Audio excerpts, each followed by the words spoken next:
In this video, we're going to talking about how to use Excel to find the 5-number summary to make the box plot.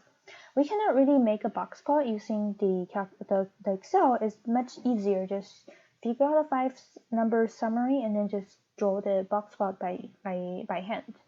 So the first one we want to do is actually number 3.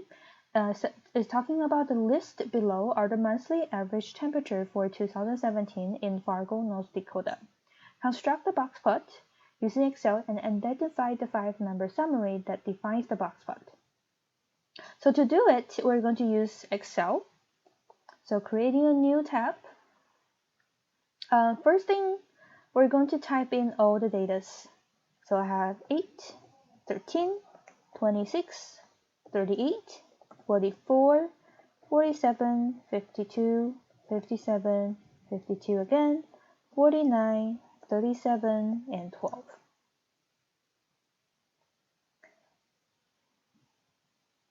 Okay, make it larger. Okay, so the 5 numbers are the minimum number, the Q1, the median, the Q3, and then the maximum number. So first, we want to find the median first, because we talked about the median from last time. We're using the built-in function called median and highlighting the entire data set, and we got 41. To find the minimum and maximum, I need to reorder the data set. Similar thing for Q1 and Q3.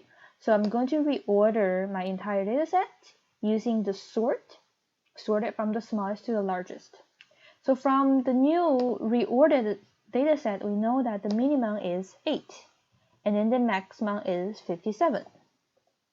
So the next thing we need to find out is the Q1 and Q3. First, we need to locate the median.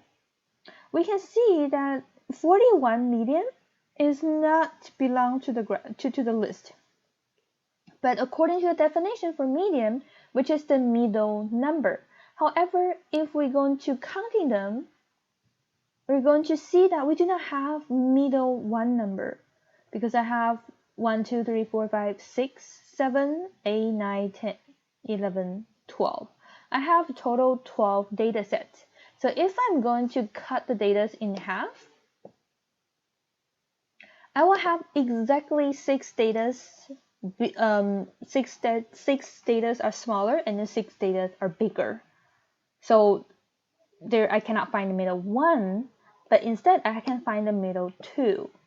So if you're going to figure out your median by hand for these situations, because we have an even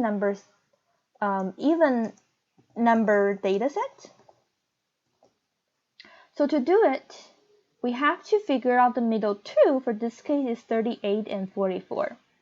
So the median is the average of the middle 2 data.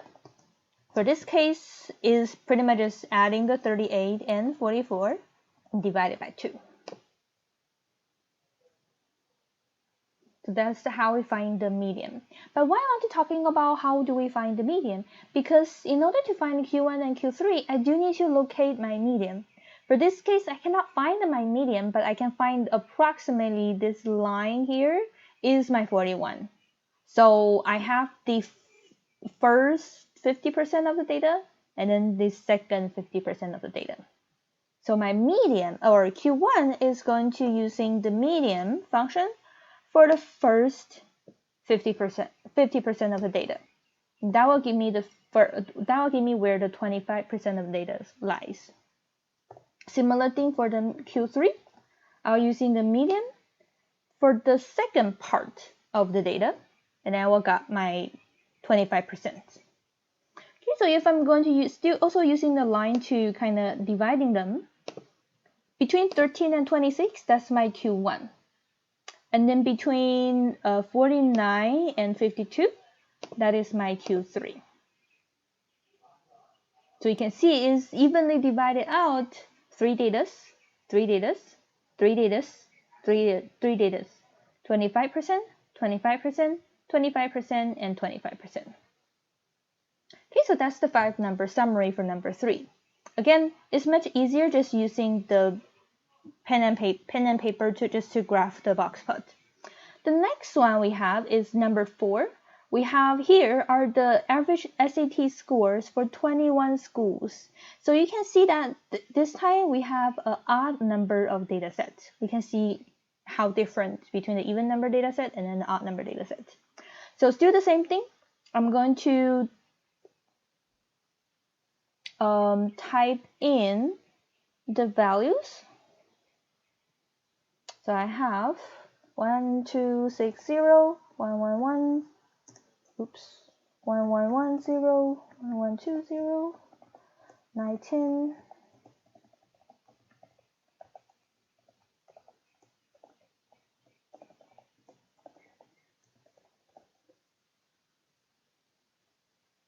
double check, yeah.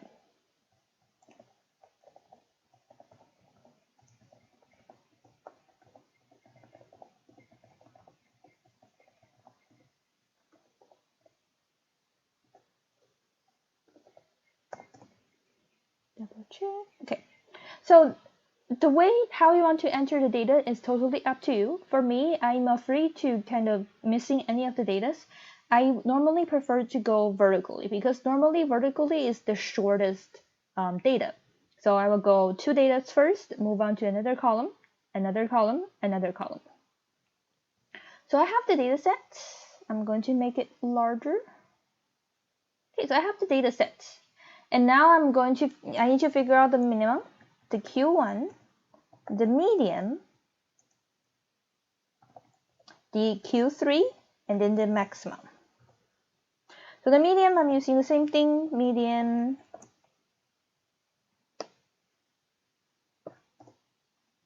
I still spelled median.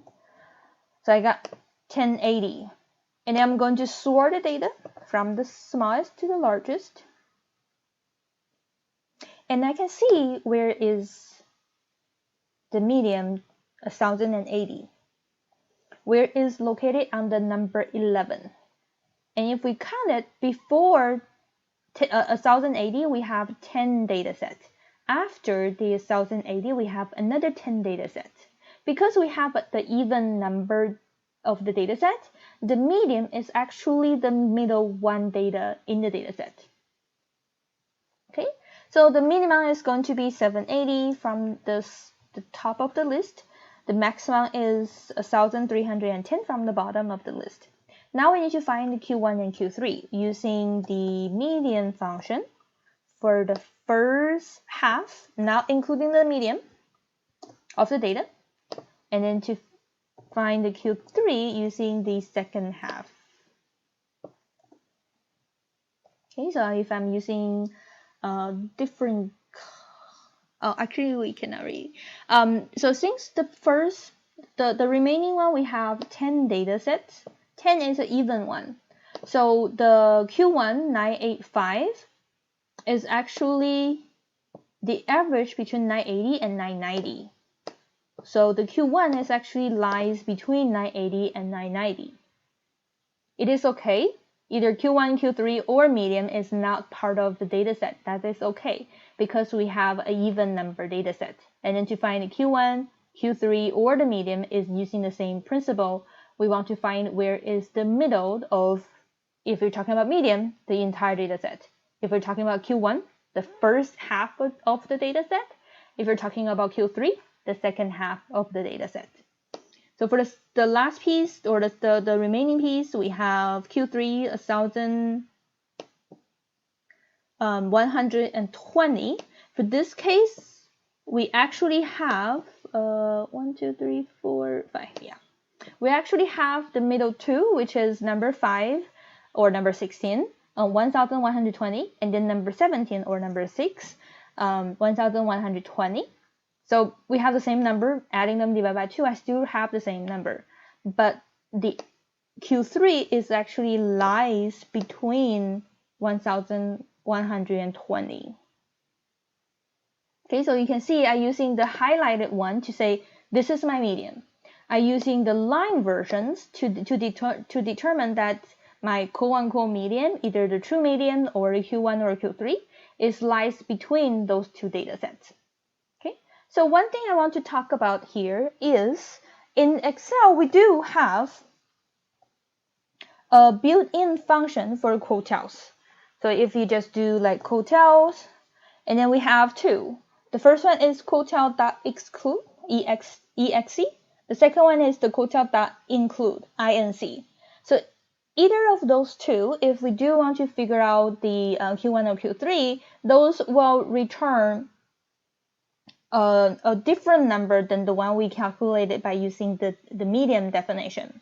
Because Excel, when they build out those two functions, they have a different way to calculating them. So just to make everyone have the same number, we're going to using the median function instead of the quotile function. So if you're using the quotile, either exclude or include, sometimes you will lucky get the correct answer. Sometimes none of those will give you the correct answer. You do need to calculating them a little bit, adjust it a little bit. So I'm not suggest you to use the quotile function. Okay. So really quickly, Q1, median, Q3, we're using the median function. The only difference is to find the Q1, we're actually talking about the entire data set. To looking for Q1, we're only talking about the first 50%. To talking about Q3, we're only talking about the second 50% of the data.